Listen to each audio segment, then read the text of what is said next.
Y ha escrito, queridos amigos, ha escrito este libro, que lo hemos publicado en la entrevista previa, Sucedió en Madrid y así lo viví. Dinos primero, y luego vamos paso a paso, dinos primero qué contiene este libro. Pues este libro contiene un compendio de los hechos más relevantes ocurridos en Madrid durante las 4 últimas décadas. Desde que yo entré en el cuerpo, curiosamente, en el año 1982, pues hasta el año 2022. He recogido pues sucesos de todo tipo, catástrofes, atentados, pero también bueno, pues, hechos relevantes en materia cultural, deportiva, social. Es decir, es una revisión de la historia contemporánea de Madrid, que en cierto modo lo es de toda España, porque al ser la capital pues han tenido todos los hechos una relevancia nacional y a veces incluso internacional, y creo que era importante plasmarlo. A mí me encanta la historia y bueno, estudié periodismo en vez de historia, pero creo que a través del periodismo y de la literatura pues se puede en cierto modo hacer historia viva, en este caso, porque no se trata de haber investigado hechos que han vivido otras personas, sino de contar, tener el privilegio de poder contar lo que he vivido en primera persona, o bien con el relato directo de quienes sí lo han podido vivir. Tú me dices que empiezas en el año 1982 a contar historias en este libro y relatas en ese año 2 acontecimientos. Los mundiales de fútbol, el mundial de fútbol en España, aquel que gana Italia, el famoso aquel de Sandro Pertini en el palco ahí con el hombre tal, y la primera visita del Papa a España. Y tú en aquel momento eras, perdóname, un joven pipiolo, pero pipiolo. Era un policía en prácticas. Correcto, que de hecho cuentas en el libro, no lo cuentas, sí, que es que como no había efectivos en Madrid, tuvieron que, no me llamaron a mí de milagro, que tuvieron que echar mano de, pues venga, estos que están en la academia, venga. Sí, sí. Eso se ha hecho siempre, pero cuando además ha coincidido con algún hecho importante que requiere un servicio grande de muchos agentes, pues siempre se ha tirado de los nuevos, de los que están en prácticas, porque además supone una experiencia, una práctica, como ya dice el nombre que nos caracteriza, para conocer y aprender de los veteranos in situ, pues a hacer el servicio, ¿no? Así es que pues era una situación inmejorable para aprender a trabajar ya en acontecimientos importantes, como fueron pues la visita del Papa y el Mundial de Fútbol. Como yo le digo a muchos amigos míos periodistas deportivos, que ellos se quejan, porque todos nos quejamos. El que quiere ser alto le gustaría ser bajo, el que es gordo quiere ser delgado, los delgados querrían engordar, los rubios morenos, etcétera, etcétera. Yo siempre les digo a mis amigos periodistas deportivos, oye, has ido a ver mundiales, has ido a ver olimpiadas, has retransmitido finales de Champions. Los demás pagaríamos y lo que fuera por ir a ver una final de Champions y tú encima vas, lo disfrutas y no es que pagues, es que encima te pagan.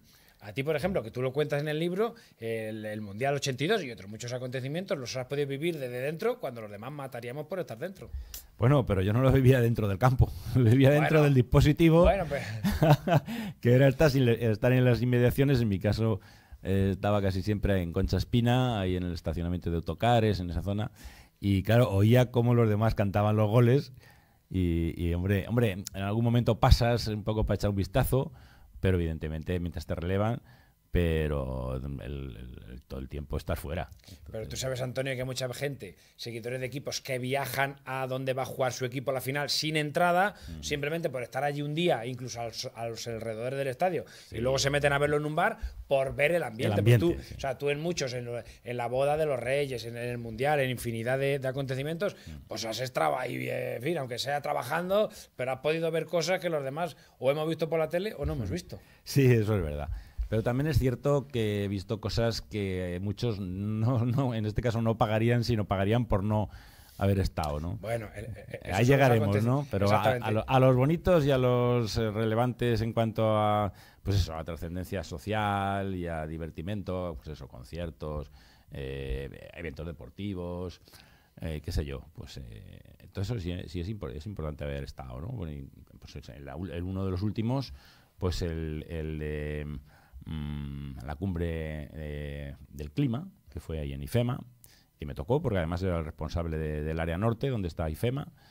Entonces, pues claro, me tocó vivirlo muy directamente. La cumbre de la OTAN, las dos cumbres de la OTAN, la última también, que fue pues eso, en el año 21, creo recordar, pues también me tocó como responsable del servicio de policía municipal en la zona norte, ¿no? Porque también se hacía en el recinto de IFEMA. El partido de fútbol del Boca Juniors y el River, que fue una cosa histórica, porque por primera vez se hizo en Europa un partido de una final americana. Y bueno, pues también se hizo en el Bernabéu, que también entraba dentro de mi área de responsabilidad, que era el distrito de Chamartín. Y bueno, pues todo eso, el participar en las reuniones previas de coordinación, de organizar el servicio, bueno, no yo solo, pero participar en la organización, pues todo eso realmente, pues sí que es verdad que es muy edificante, ¿no? Y muy curioso de vivir.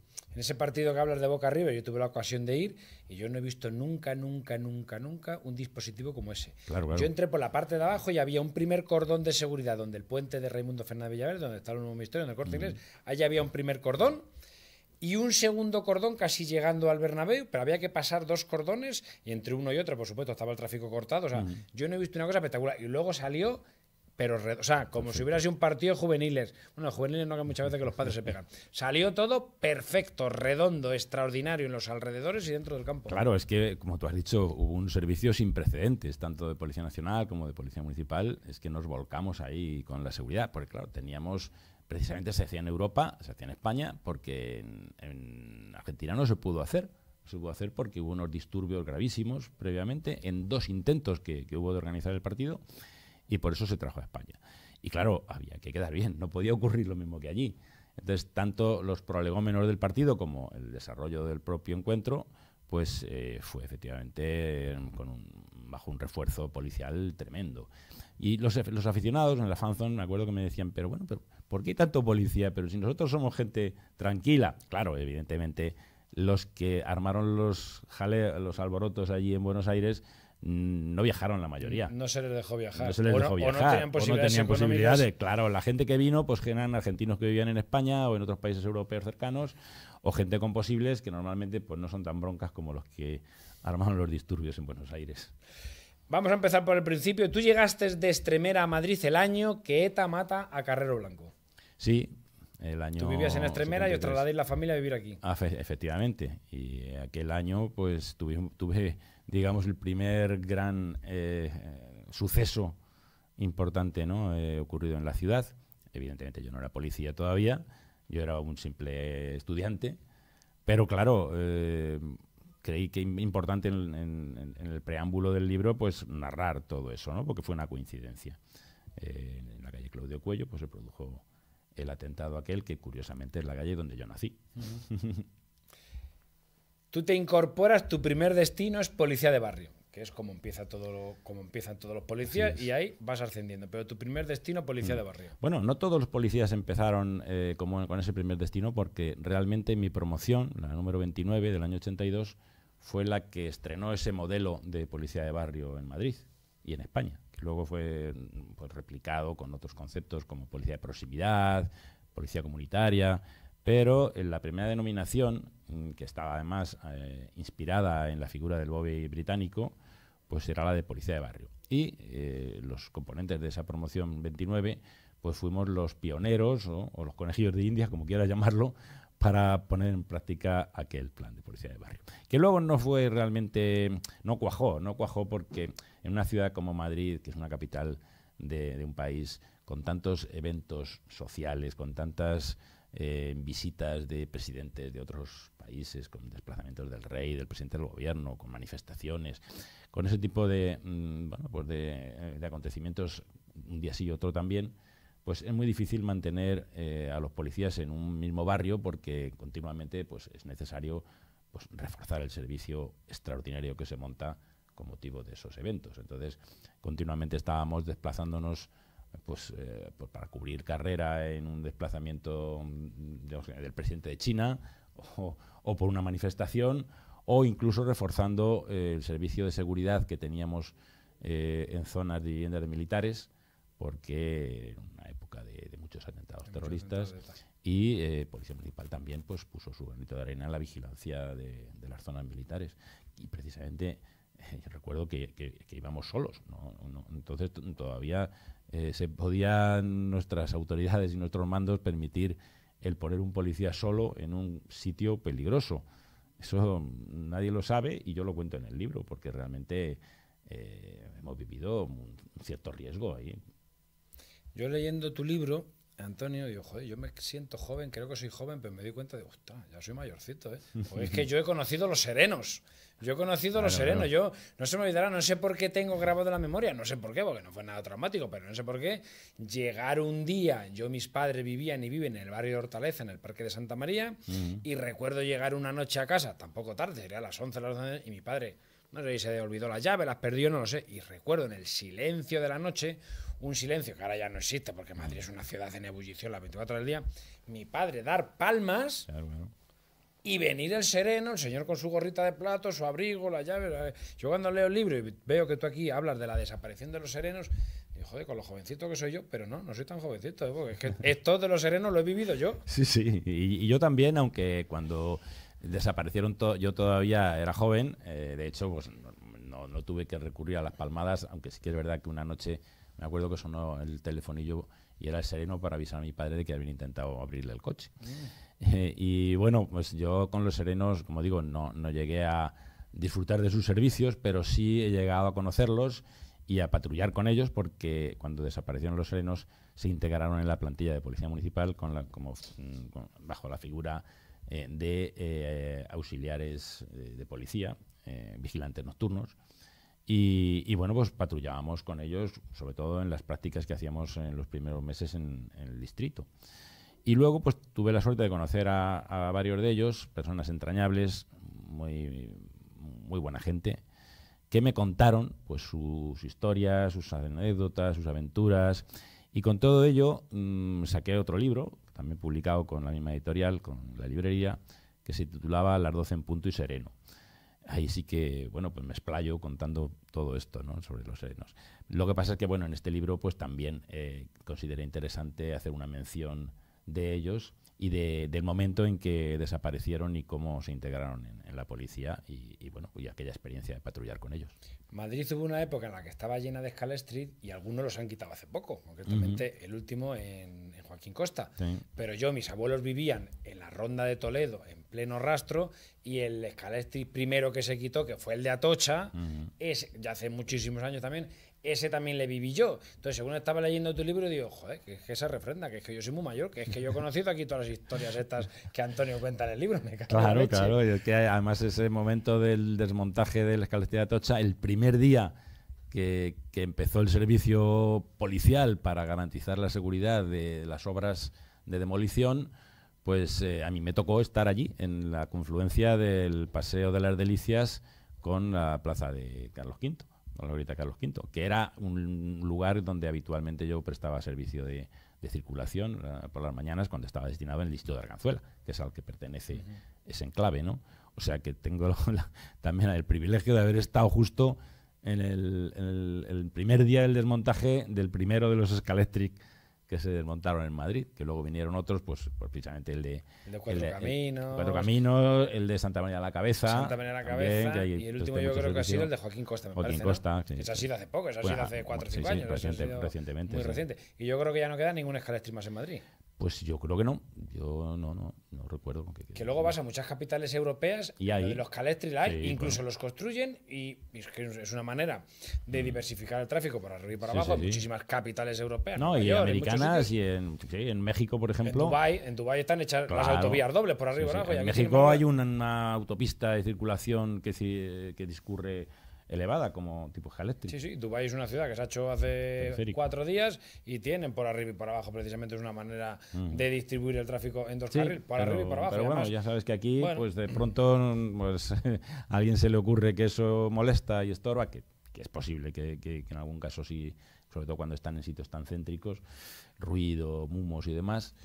Pero bueno, las obras de sustitución mediante subterráneos también llevan un tiempo de molestias. Es verdad que es más cómodo el subterráneo que el Scalestri. A mí me gusta más el tipo de circulación bajo tierra que no. Y estamos en la época en la que muere el viejo profesor, Enrique Tierno Galván, y ahí estás tú presente en los actos Sí, de también. su entierro, de su Sí, funeral, mira, de todo. yo ahí estaba ya en la jefatura, ya habíamos iniciado el proyecto de creación del gabinete de prensa en el año 86, enero del 86 creo que fue. Y bueno, yo ya no estaba en calle, pero sin embargo, pues lo que te decía, cuando hay un evento importante y hace falta un nutrido número de componentes, pues se tira pues eso, de los alumnos, de quien sea, y pues de la gente que está en la jefatura, en oficinas, pues también. Y entonces, pues claro, me tiraron de mí, como de otros compañeros de la jefatura, para apoyar el servicio. Y efectivamente estuve justo en la Plaza Cibeles, donde se produjo el cambio de aquella carroza tan aparatosa, ¿no? que llevó el sepelio, para pasarlo justo en la Plaza de Cibeles a un coche, un vehículo ya funerario tradicional, y que iba muy despacito subiendo por la calle Alcalá hasta la Puerta de Alcalá, donde ya aceleró. Y ese tramo de Cibeles a Puerta de Alcalá, pues lo hice yo en paralelo al vehículo que transportaba el féretro del viejo profesor, de Enrique Tierno, primer alcalde democrático de Madrid. Tú has estado en jefatura de prensa y te esfuerzas en el libro en explicar que uno de tus papeles era ser ese primer contacto de la prensa, uno, para que las noticias que se difundan sean las ciertas y además esté todo canalizado, y sobre todo, y más importante, que tú lo que has querido es acercar a través de la prensa y de la comunicación la policía municipal y los buenos quehaceres de la policía municipal a la ciudadanía. Así es. Yo, cuando me hice cargo del gabinete de prensa, me acuerdo que había allí en la jefatura, en la segunda sección de la que dependía el gabinete, un cartel con una foto de Antonio Herrero, recordarás. Sí, que murió buceando. Murió buceando. En Marbella. Fundador sí. de Antena 3 Radio, Correcto. después en la COPE. Con García y con Luis Herrero. Claro. Pues Antonio Herrero había un cartel que habían puesto pues, unos compañeros que decían: se busca vivo o muerto.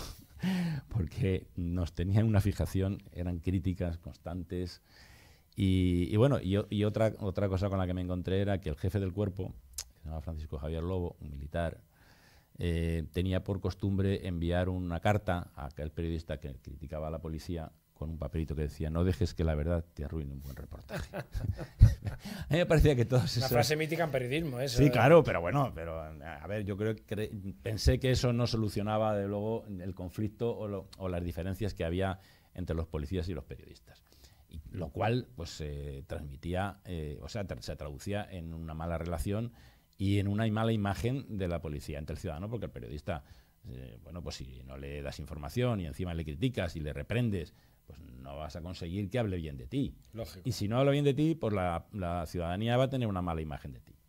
Y yo me propuse cambiar la imagen de la policía. Y para ello, pues, pues me puse todos mis conocimientos que había aprendido en la Facultad de Periodismo, pues al servicio de esa causa, ¿no? Y bueno, pues hice muchísimas reportajes, horas, conexiones de radio, encuentros, comidas con periodistas, en fin, notas de prensa originales. Comenzamos por entonces unas conexiones diarias por la mañana, comenzamos con la cadena SER, para hacer un resumen de lo que había pasado la noche anterior. Entonces yo iba todos los días a la emisora, recopilaba el parte de incidencias, lo leía, subrayaba lo que me parecía curioso, noticioso, o por importancia o por originalidad.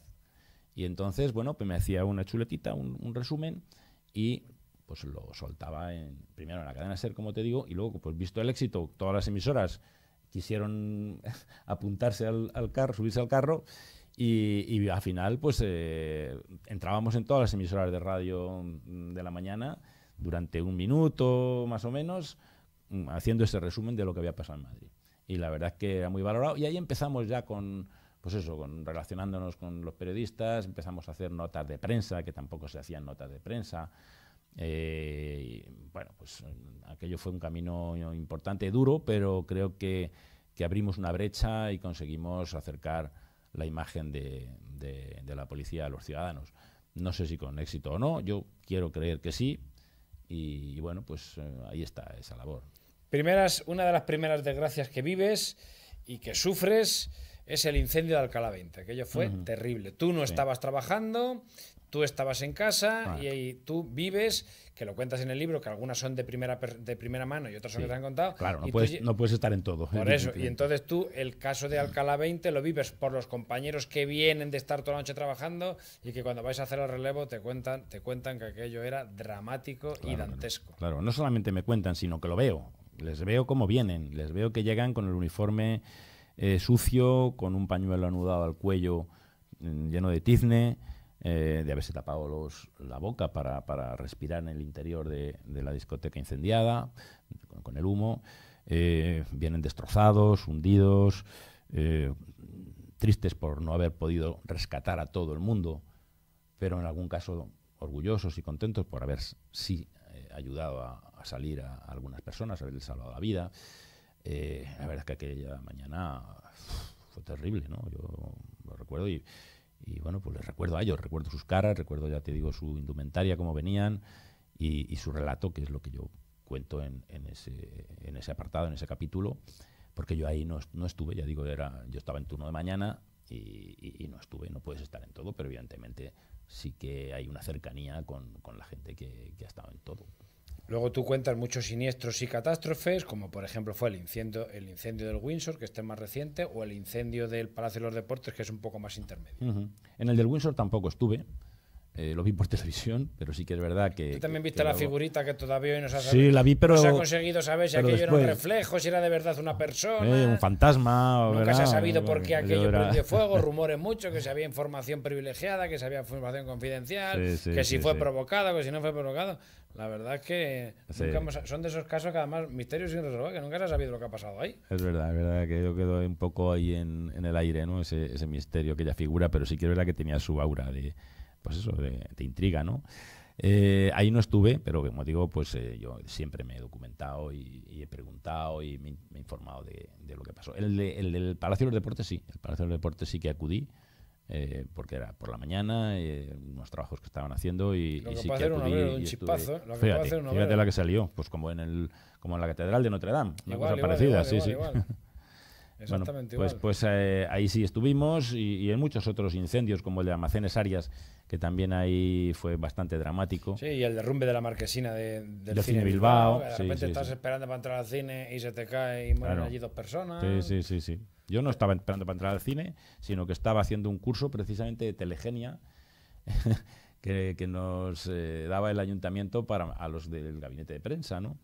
Y me llama el compañero del turno de tarde que estaba en la oficina para contarme aquello y evidentemente se suspendió la clase y nos fuimos allí para hacer la labor que hicimos durante muchos años en la mayoría de esas catástrofes que describimos, que era pues servir de enlace entre los policías y los periodistas y ofrecer la información que era posible ofrecer.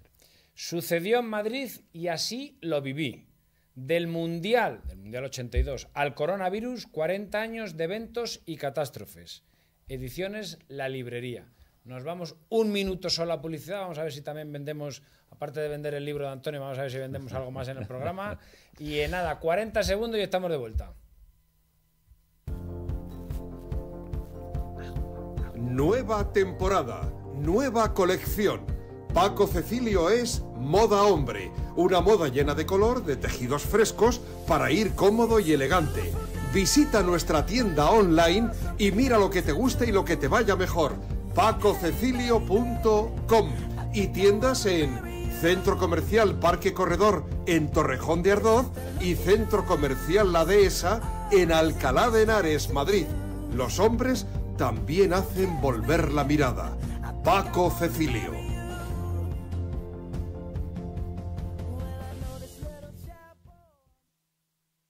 Seguimos en el armario de Paco Cecilio y estamos hablando con Antonio Gómez Montejano. Sucedió en Madrid y así lo viví. Y más tragedias que hubo en Madrid, por ejemplo, esto también es bastante reciente, la avalancha del Madrid Arena. Se pide permiso para un evento, no me acuerdo la capacidad, pueden entrar 2.000, allí entran 4.000, pocos controles y de repente viene una avalancha, las puertas de seguridad cerradas, donde tenía que haber una línea de evacuación, lo que eran antes las cosas y afortunadamente cómo han cambiado. Lleno de torres y torres de cajas de cerveza, por allí una ratonera y mueren, creo recordar, que 5 chicas. Sí. Terrible. Sí, aquello la verdad es que fue terrible. Y bueno, yo en todos los episodios que narro en el libro, pues cuento un poquito lo que ocurrió, la visión objetiva, y luego la visión subjetiva. En este caso yo tampoco estuve, pero lo que sí cuento un poco fue la trascendencia mediática y las consecuencias que aquello supuso para el Cuerpo de Policía Municipal de Madrid, al que en principio se achacó cierta culpabilidad, concretamente al jefe del cuerpo, cuando no la tenía. Y así quedó demostrado luego en el juicio. El juez acusó al promotor, acusó a los servicios de seguridad privada, pero exoneró totalmente al Cuerpo de Policía Municipal, porque era un evento privado. Y es verdad que había un servicio en el exterior, pero no en el interior. En el interior la policía poco puede hacer, y todo se produjo en el interior. Y es verdad que hubo una avalancha y hubo un sobreaforo, pero por una mala praxis del servicio, o sea, del promotor y del servicio de seguridad privada, que permitió que entrara más gente. A eso los agentes que estaban de servicio no podían controlarlo, evidentemente, porque estaban, como digo, sobre todo controlando el tráfico, pero no era su competencia en ese momento. Y en primera instancia se da la paradoja que quien había fundado el SAMUR, sí, ese día estaba contratado por esta empresa privada, sí, y lo que se ha visto en prensa, que ha habido muchos programas en televisión también, como que no fue muy negligente esa noche en la atención de los heridos o de los muertos. Yeah. Fue absuelto, que eso a mí me da mucha rabia por las familias, fue absuelto en primera instancia, no fue condenado, y luego sí que la audiencia provincial le condenó, pero en cualquier caso ese dolor a la familia es poco resarcimiento le sirvió. Pues sí, hombre, yo conocí personalmente al doctor Viñals, efectivamente tuvo una importante labor en la fundación. Bueno, la fundación no fue él exclusivamente el que lo fundó, pero sí que lo apoyó y dirigió el SAMUR como concejal de Sanidad durante muchos años. Creo que fue una buena labor la que hizo, pero quizá, sin duda, en el Madrid Arena no debió estar acertado. Quizá tenía demasiados años también, quizá un exceso de confianza a la hora de prever una situación como esa. No sé, no voy a valorar lo que pasó, porque ya digo, yo entro solamente en el tema policial, pero no en el tema sanitario. Y bueno, pues ya efectivamente el juez tuvo ya más elementos de juicio para dictaminar la sentencia que... Cuando uno sufre una tragedia en primera persona, los familiares me refiero, sí, en este caso, o en muchísimos de los casos que tú has vivido en primera persona, Antonio, las familias nunca quedan satisfechas. O sea, es decir, el promotor del Madrid Arena, ¿cuántos años fue condenado de cárcel? No lo recuerdo, Paco, pero no demasiado, quizá no tanto como merecía, dado el resultado de la tragedia. Pero ¿cuál es el latiguillo? A ti te condenan a 15 años y al final dices, si es que en 7 está en la calle. Ya, sí, bueno. Ese es otro tema que habría mucho que discutir. Que ya sé que tú no tienes que ver de la justicia, pero, claro, ya. Pero si hablamos... No, pero tengo mi opinión y efectivamente estoy totalmente en contra. Es que han muerto 5 niñas con toda la vida por delante. Y sí, al señor le han condenado, que no me acuerdo el nombre, Miguel Ángel Flores. Le condenan, no sé, me parece que fueron 15 años o 12 años. Entonces, ¿cuál es el latiguillo que suelta la gente? Ya, pero en cuanto se porta bien en la cárcel y los permisos penitenciarios y tal, en 6 años está en la calle. Pero eso pasa con terroristas, pasa con asesinos, pasa con maltratadores. Me hace mucha gracia cuando condenan a un terrorista. 5.500 años de cárcel. Claro. Pero si no va a pasar más de 15 en la cárcel. Y los que pasa, pues lo pasa Dios, con biblioteca, con piscina, y y esas cosas, pues evidentemente no ayudan a la disuasión, que es el objetivo fundamental de la pena. Cuentas en el libro que a raíz de la explosión de gas en la calle Atocha, por si la gente no lo sabe, tú lo cuentas en el libro, que la Policía Nacional y la Municipal precisamente... En la calle Toledo. ¿Ahí dónde he dicho yo? Atocha, has dicho. No, en la calle Toledo, perdón, en la calle Toledo, perdón. Sí. Que precisamente municipales y nacionales como que muy bien nos lleváis. No es cierto, nos llevamos bien, pero siempre, como en cualquier familia o en cualquier grupo social, pues hay conflictos y también depende de las personas, ¿no? En ese momento, pues se puso ahí al frente un inspector jefe de Policía Nacional que, no sé por qué motivo, dio una orden de que no entrara nadie que no fuera de su cuerpo, y bueno, impidió pues el acceso directo. ¿Exceso de celo o exceso de protagonismo? Pues no lo sé, yo creo que exceso de estupidez, si se me permite. Porque vamos, por favor, es que no solamente llegamos varios mandos, es que hasta el alcalde yo creo que no lo dejó entrar. O sea, fue una barbaridad. Al jefe de Policía Municipal de Madrid no lo dejaba entrar. No le dejaban entrar los de la UPR que estaban allí apostados. No se trata de ningún curioso, se trata de alguien que va a hacer una labor. Llevábamos nosotros también gente de investigación de incendios, que en ese momento pues no había nadie de Policía Nacional que llevara esa labor. El tema de los drones, que nosotros teníamos drones y ellos no.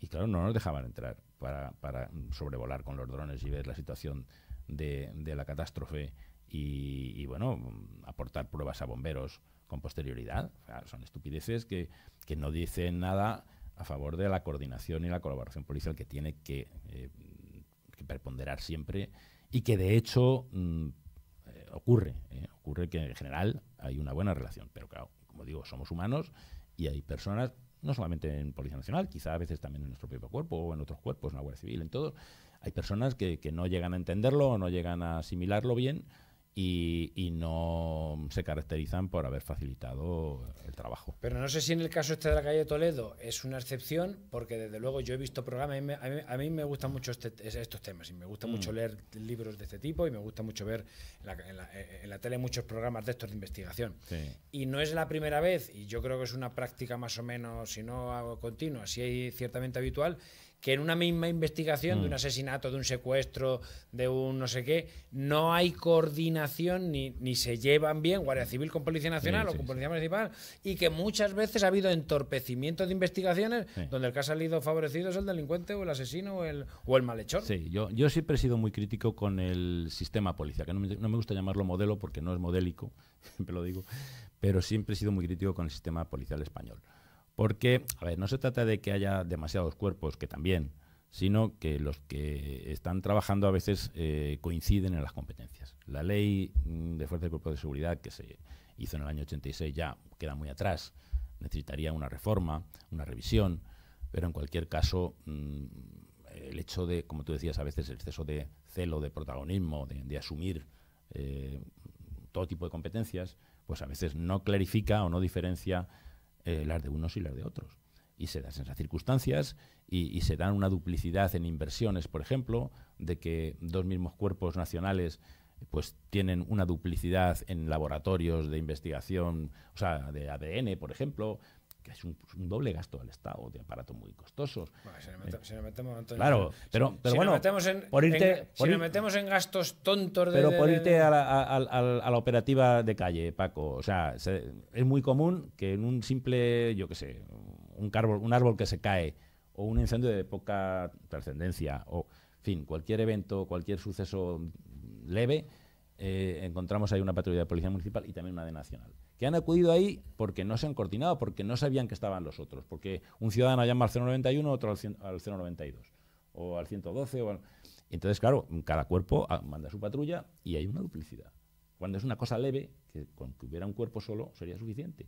Pero es que no solamente estás quitando gente de un cuerpo de otra labor, de otro punto de la ciudad, sino que además es una doble molestia para el ciudadano. Por ejemplo, pues imagínate, alguien que ha tenido un incendio en su casa, leve, pero y que tiene que dar los datos al Policía Nacional, tiene que dar los datos al Policía Municipal, y tiene que dar los datos al bombero, y tiene que dar datos a todo el mundo, porque todo el mundo tiene que hacer su informe para remitirlo a su jefatura. Y claro, al final eso no es operativo. Mira, gente que nos está viendo nos escribe y nos dice Pablo Alfonso Santos: gran libro, muy entretenido, grandes anécdotas, muy recomendable. Yo también le digo a Pablo y a toda la audiencia que el libro está muy interesante. Ya no solamente porque vivas en Madrid o hayas vivido en Madrid, como en mi caso, en general, pero si encima vives en Madrid, y todos estos son casos que hemos vivido todos, y en cuanto tengas cierta edad, todo lo que tú cuentas aquí lo hemos vivido a través de los medios de comunicación, a través de la prensa, a través de la radio, a través de la televisión, y que encima os lo cuente alguien desde dentro el libro, yo os lo recomiendo. Interesantísimo. Muchas gracias por esa crítica tan positiva, la tuya y la de nuestro televidente o oyente. La verdad es que te voy a contar una última anécdota reciente. Mira, estuve en la Feria del Libro y firmando ejemplares y pasó alguien por la caseta y vio el libro y le llamó la atención, ¿no? Un señor. Y su mujer que iba con él le dijo, ay, esto ya tenemos bastante sufrimiento, vamos, esto tiene que ser muy triste.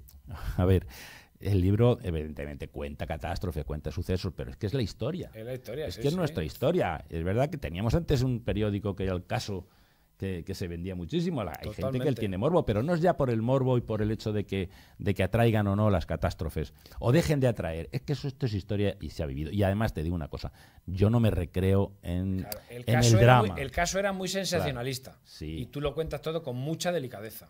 Eso he intentado, desde luego. Yo no me recreo, no es gore, no hay sangre, no hay dramatismo más del necesario para contar la historia.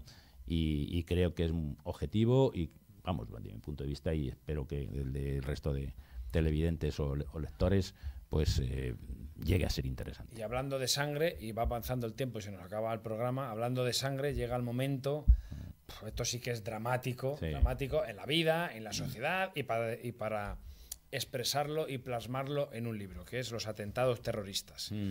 Has dicho antes en la previa que el peor de todo, cuando te he preguntado lo mejor y lo peor, el peor de todo, los atentados del 11 de marzo. Sí, a ver, he dicho que es el peor porque es el más grave. Es el atentado más grave, con más muertos, con más drama, con más dolor para nuestros ciudadanos. Pero no es el que en el que yo el peor lo pasé, aparte de los sentimientos, ¿no? De cómo me afectó, porque claro, cuanta más gente, más drama, más gente sufre, pues más sufre uno, ¿no? Si es empático. Pero donde yo tuve una experiencia más dura, quizá, no fue en ese, porque yo fui después, porque yo en ese momento no me pilló trabajando, pero cuando me enteré acudí para hacer mi labor, para ayudar a uno de ellos, a uno de los puntos, porque tampoco había tantos focos, pero donde sí viví una experiencia muy dura fue en el atentado de Irene Villa, allí en Aluche, porque si recuerdas hubo un atentado anterior a un militar en la calle Duquesa de Parcén, y bueno, pues yo me desplacé allí, como te decía, pues para hacer la labor de informar a los medios, de impedir que los periodistas dificulten la labor de los policías y de los sanitarios y de los bomberos, y que a la vez, bueno, reciban la información necesaria para transmitirla a la ciudadanía. Bueno, pues estando allí en aquel escenario de ese primer atentado, sonó la bomba que pusieron bajo los coches bajo en los bajos del coche de María Jesús, la madre de Irene Villa, y estábamos muy cerca. Es que fue a escasos metros, ¿no? Y entonces aquella explosión, mira, estando cerca se te mete hasta el tuétano, y encima, claro, cuando alguien grita, esto es un polvorín, y no sabes si va a haber otra, claro, y para dónde vas. Si estás en medio de una emboscada. Si estás en medio de una emboscada, que también eso forma parte de la estrategia de ETA. Claro, entonces no sabes si vas a ir a acudir a donde acaba de producirse la explosión y en el camino te vas a encontrar otra. Eso hay que vivirlo, ¿eh? Entonces, eso es muy duro. Claro, luego encima cuando llegas y ves el escenario aquel tan cerca, tan pronto, que todavía con los servicios sanitarios atendiendo a las víctimas. Joder, pues, que ningún atentado tiene justificación ninguna, pero el caso de Irene Villa y de su madre, por favor, simplemente por ser novio, la madre, por tener el novio que tenía, intentar amedrentarla, ninguno tiene justificación. Cero no, menos cero. Eso es absurdo. Pero absurdo. Lo de Irene Villa, tremendo. Absurdo, injustificable, incalificable. La verdad es que y ver en directo, en persona, esas escenas, la verdad es que no encuentras palabras para calificarlo, la verdad, Paco. Tú cuentas en uno de los capítulos que hablas de los años del plomo, porque ha habido años que ha sido en el País Vasco durísimo, pero en Madrid también era. Muchísimo. Yo era muy jovencito, fíjate, yo me levantaba por las mañanas con Antonio Herrero. Sí, claro. Con Antonio Herrero. Y entonces había dos cosas todas las mañanas: o corrupción, que eran los años fuertes de la corrupción del último gobierno de Felipe González, o terrorismo. O terrorismo. Y es que era todas las mañanas o una cosa u otra, una cosa u otra. Sí. Tremendo, aquellos años fueron tremendos. Es que, fíjate, teníamos entonces el gabinete en la jefatura, que estaba en la Casa de Campo, donde está ahora el SAMUR, lo que era la antigua Feria del Campo, cerca de IFEMA. Y además yo tenía el despacho en la planta de arriba, tenía una visión, digamos, de casi 180 grados de Madrid. Y tú cuentas que muchos de los atentados que se hacían ahí muy cerca, del Manzanares, claro, Manzanares, en Aluche. Claro, porque había mucho militar, mucha vivienda militar, claro, escuchaba y los bombazos. No, claro, yo eran a las 8, entre las 8 y las 9 de la mañana, y de pronto oías ese sonido, ese sordo, esa explosión seca, y que era inconfundible. Ya sabías que en unos minutos, bueno, ya te ponías en alerta y sabías que en unos minutos ibas a recibir la llamada del gabinete radiotelefónico de la emisora. Bueno, ya íbamos a ver qué había pasado, o nos llamaban, oye, que ha explotado una bomba en tal sitio, y claro, ya te ponías en marcha para desplazarte allí, ¿no? Pero ese momento de la explosión, es decir, es sentir que a esa hora, que justo en ese instante alguien acaba de morir o alguien está sufriendo un dolor tremendo, ¿no? Y la verdad es que también son recuerdos tristes y duros. Sí. Hay cosas que no hay que olvidar, el terrorismo no hay que olvidar, porque lo que nos han hecho estos señores de ETA no hay que olvidarlo, pero prefiero que este programa se nos quede como un recuerdo agradable, y vamos a pasar ya de lo de ETA.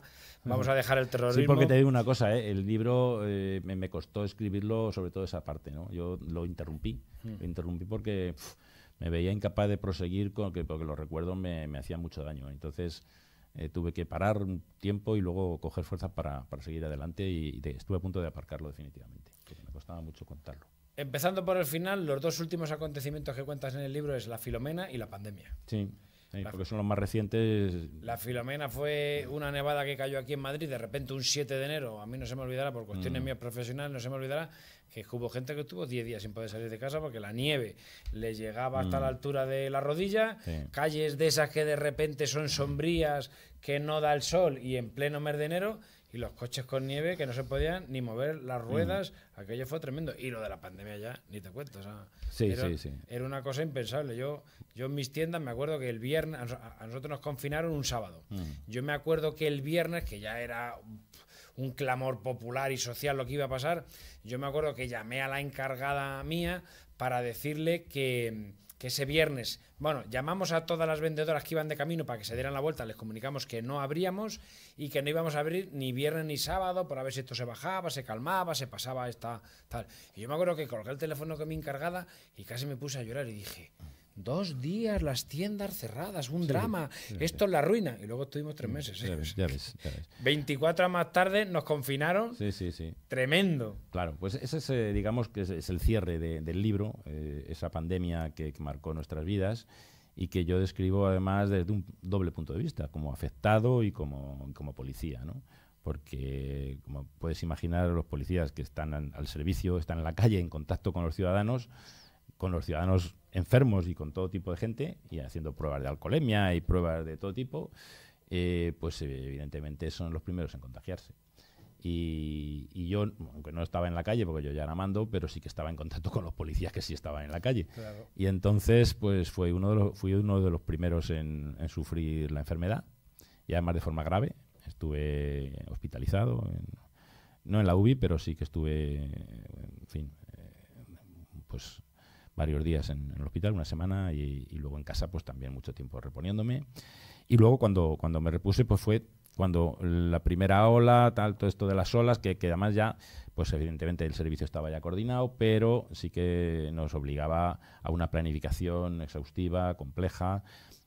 Fue además un reto para la policía, yo lo describo, para todos los agentes en aquel momento, y bueno, pues también fue una revelación, porque nos convertimos, adquirimos una nueva dimensión, que era la de policía sanitaria, que es algo que hasta ahora pues no lo habíamos ejercido, pero creo que de una forma pues muy eficaz demostramos que podíamos estar a la altura de cualquier situación, como una pandemia sin precedentes como la que vivimos, ¿no? Y el servicio que prestaron los policías de todo tipo, nacionales, municipales, guardias civiles, el servicio que se prestó de control de la ciudadanía, muy a su pesar de algunos, pero necesario, porque evidentemente en aquel momento pues había que, en cierto modo, pues mantener un aislamiento, porque era la única forma de controlar la extensión, que bueno, luego se vio que al final lo pasamos todos, mejor o peor, pero en aquel momento pues se considera una forma, bueno, pues necesaria de controlar la expansión de la pandemia,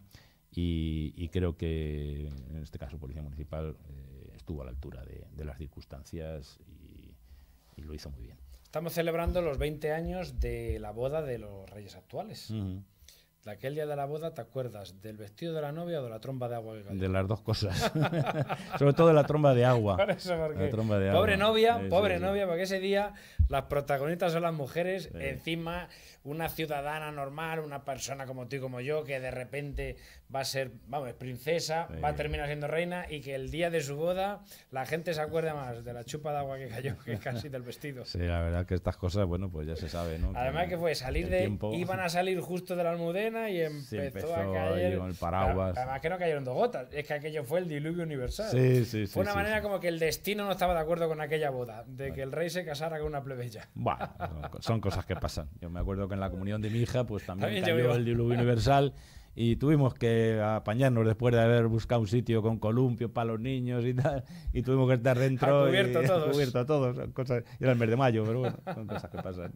Pero bueno, cuando habéis tenido acontecimientos con la Casa Real, Sí. es lo que te decía antes del fútbol. A mí me hubiera gustado ver la boda real, aunque hubiera sido desde fuera, o muchos acontecimientos que Sí. habéis tenido con la familia real o con Yo, la Casa yo ahí, Real. yo ahí en la boda del rey tengo la espinita de no haber podido prestar servicio a caballo, porque en ese momento yo estaba en el escuadrón de caballería y mi ilusión hubiera sido pues estar en la comitiva con el escuadrón de gala de Policía Municipal, igual que estuvo el de la Guardia Real. Pero, bueno, por motivos que no vienen al caso, pues y al final se decidió por gente, por quien fuera, pues que no íbamos a participar en ese dispositivo con los caballos. Sí se participó con las motos en todo el recorrido, pero con los caballos no. Y bueno, pues aquello sí que me frustró un poco, porque yo sí que es verdad que siempre he sido un monárquico convencido y he tenido la oportunidad de conocer a sus majestades, de tanto al rey emérito como al rey actual, cuando era príncipe, porque se le nombró cuando era niño oficial, lo que es ahora comisario honorífico del cuerpo, y luego en el año 2000 y pico, no me acuerdo, 2006 o así, nos visitó en la jefatura bueno, le atendimos allí, y luego hizo otra visita ya más reciente en el año 2016 o creo, sí. Pero ya era 15, emérito 16. entonces, en el 16. No era todavía, no, me refiero a rey Felipe. Ah, rey Felipe. El perdón. rey Felipe todavía era Creí que estabas príncipe. hablando de don Juan Carlos. No, todavía era príncipe, pero estuvo a punto, estaba ya cerca de ser rey. Pero nos hizo una visita el día del patrón y tuve la oportunidad y la fortuna de acompañarle y de asistirle en toda aquella visita, de regalarle un libro de historia de la Policía Municipal, que yo había trabajado en la coordinación de ese libro, y de partir con él unos instantes y comprobar tanto su preparación cultural como su calidad humana. Atendía a todo el mundo, se hacía fotos con todo el mundo con una paciencia tremenda, pero con un ánimo maravilloso y un cariño siempre hacia nuestros compañeros digno de elogio. Antonio, pues se me ha acabado el tiempo y es una pena porque conversar contigo es apasionante. Bueno, muchas Sucedió gracias. en Madrid y así lo viví.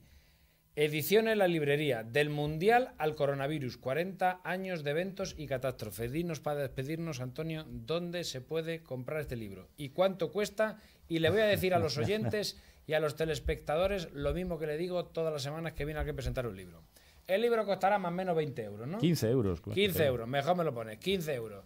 Y no compramos libros porque son caros. Y el domingo nos vamos a comer y nos gastamos 40 pavos en una botella de vino y nos quedamos tan contentos. Antonio, ¿sí o no? Sí, así es. El libro se Esto puede... nos parece caro y el vino nos parece ¡wow! Menudo Ribera me he tomado. Esto es cultura y es para toda la vida. Y el vino dura 5 minutos. Pues así es, y se puede adquirir en cualquier librería porque es una editorial muy prestigiosa, sobre todo en Madrid, porque es la mejor editorial especializada en temas madrileños, pero en su propia tienda, que está en la calle Mayor, frente a la Plaza de la Villa, pues ahí se llama La Librería, precisamente.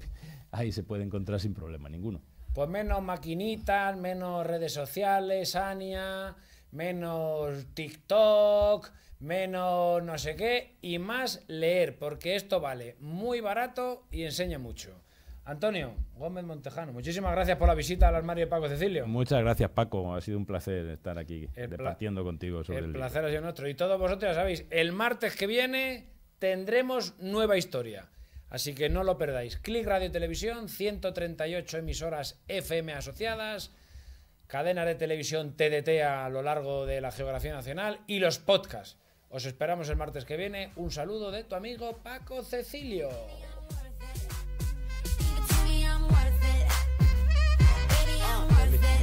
Bueno.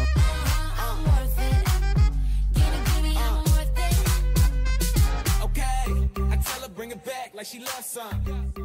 Bring it back like she